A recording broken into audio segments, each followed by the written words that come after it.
Welcome back to my YouTube channel viewers.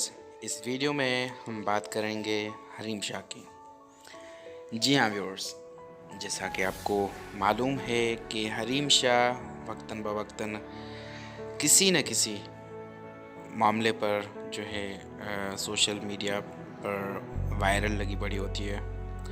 तो इस बार हरीम शाह का जो है वीडियो लीक हुआ है। जी हाँ व्यूअर्स, हरीम शाह जो हमेशा किसी न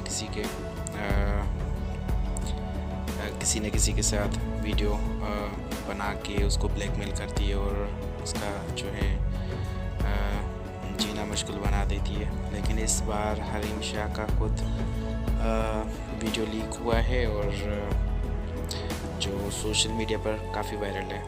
हम यहाँ पर नहीं रख सकते, आप ट्विटर पर देख सकते हैं।